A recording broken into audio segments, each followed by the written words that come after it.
Hey you guys, like, comment, and share because YouTube did not like my last video. So please get us back on the algorithm.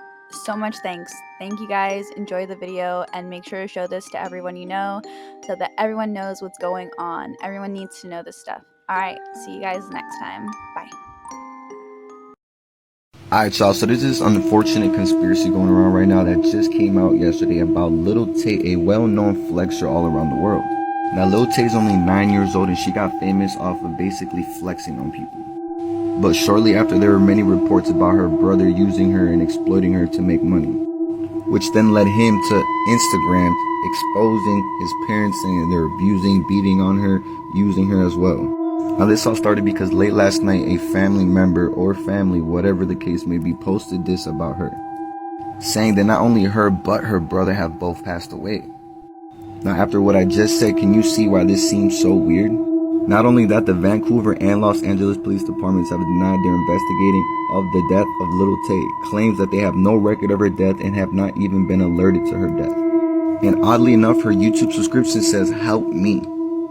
I later then found out about an account that came out saying that me and Tay are not dead, we do not have access to our accounts, that their parents want them off the internet, but they will not go away. They said this is our new account and that they are reading misinformation. We are not dead. They are the only ones that got access to the account. Do not believe it. And so on and so forth. And to make it worse, Insider figured out where her dad works. He's a lawyer. And when they called him to ask about her death confirmation, he said that he couldn't tell them, that he couldn't say anything. Now, I don't know if this is a new clout tactic on her way to blowing up because, you know, of what happened the first time around, but there's something off. Make sure you like and follow for more crazy stories. The fires in Canada were planned, and there's video proof of this. Check out this helicopter casually flamethrowing an entire forest.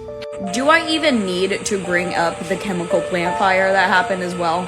What's funny is that the modern day people think that all of these forest fires in the summer just naturally happen. Like every single year, California totally lights on fire, Canada lights on fire, and all of the neighboring states to those areas are severely affected. I grew up in Washington State, and we were severely affected by both the California and the Canada fires. There are so many theories on how the government plans these fires each time and how they actually go about starting them, but there's literal video proof of a helicopter with a flamethrower setting an entire forest on fire. And my question is, where are all the environmental activists in this?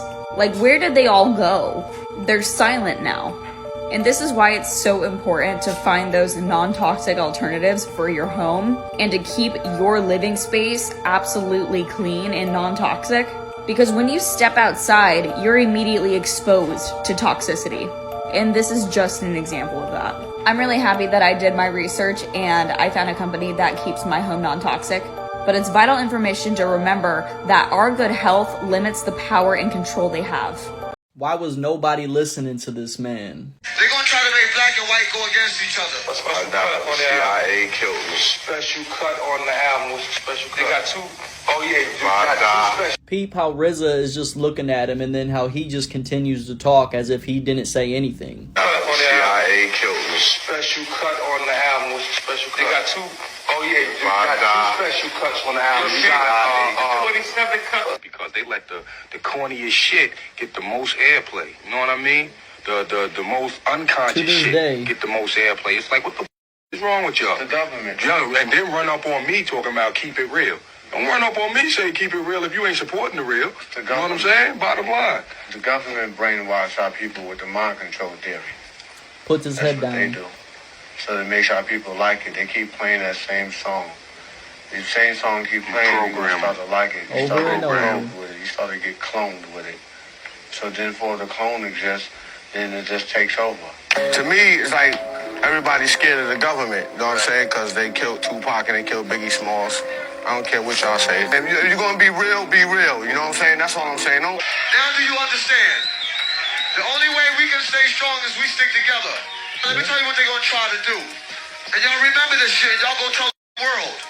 Teach all the babies this shit. Listen. They're going to try to make black and white go against each other, which they can't because we already They have are a good now. time. They ain't even a half. They gonna send invitators. Today I'm filled with joy, searching for treasure with my long-lost son. My dream for each of you is that you find the happiness I feel today. And my dream is to someday wear a real wetsuit instead of one that is just painted on. Homer, look! The treasure of Piso Mojado!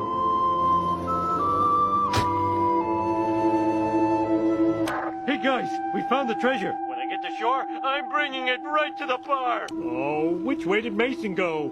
That must be him over there. No!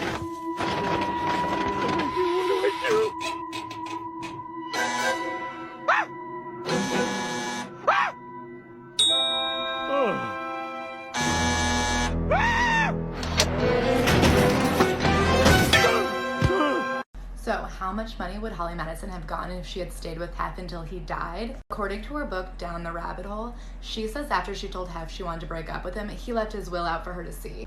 She claims it was a way to bribe her to stay, but it was not worth it to her. According to Holly, the will said that if they stayed together until he was dead, she would get $3 million. Now, if you're saying, fuck, that's a lot of money, I want you to keep in mind this crazy fact. None of the girls from Girls Next Door got paid for the first 2 seasons they worked. According to Holly, they were not paid at all for the first season. And before the second season, Kendra asked if they could get paid, and the girls were told they were replaceable. Which of course turned out to be not true at all, because after they quit and Hef's new girlfriend started, the show was canceled mid-season. Like and follow for even more info, and also check out our podcast, Celebrity Memoir Book Club. Think you are correct. They live multiple lives and get to choose what life they wanted to do. Don't get me wrong, genetics do pass on, but they literally look the same. Of dudes that look like you. Okay. So they just think that you've been on the earth since you've just been around. There's just different generations. I just wanted to show you, just in case. We're all stardust, baby. I know. That's it. You know. What is my name? Look at this. Okay. So what do we got? What do you think? What is this? In the beard and the cheekbones and the forehead. Look at that guy. That's a French actor, Paul Monet. Yeah, we have the same foreheadish eyebrow, I think. But that's the real. Oh. No, I kind of see a little bit of. Got the eyes. I'm about to make a lot of people mad with this one today. Close the blinds because they might be watching. All right, let's get into it.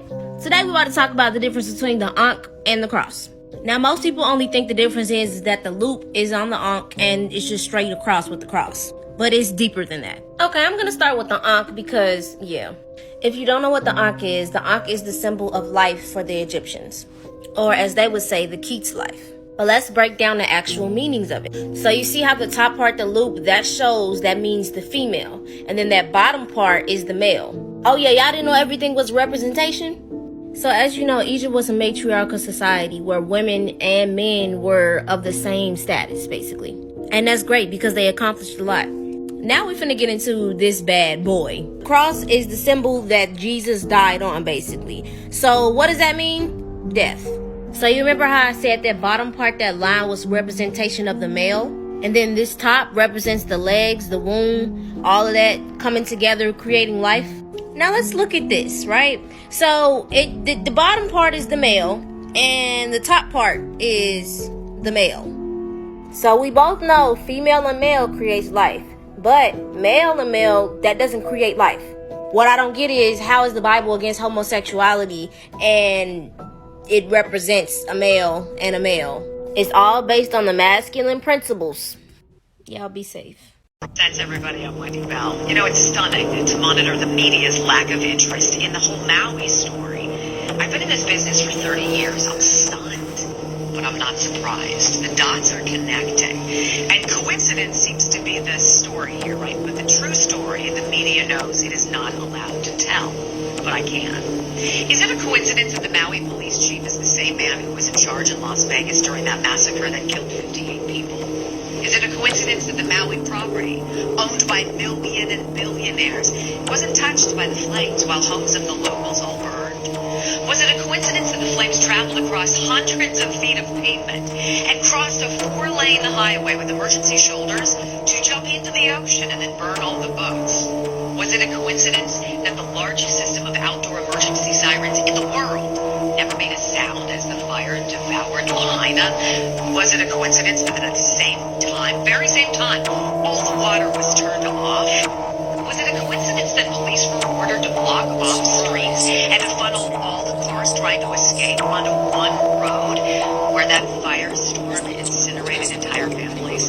How about the coincidence that the governor of Hawaii, Josh Green, just weeks before that inferno, signed a pledge to the UN's 2030 Agenda of Sustainable Development, pledging to eliminate emissions? Weird. And about this coincidence, that governor also signed an emergency proclamation on July 17th, 3 weeks before the fire, about housing of all things, and suspended 7 state statutes protecting historic preservation laws, removing all of the red tape when it comes to building infrastructure. Stairs attack. Coincidence? I think not.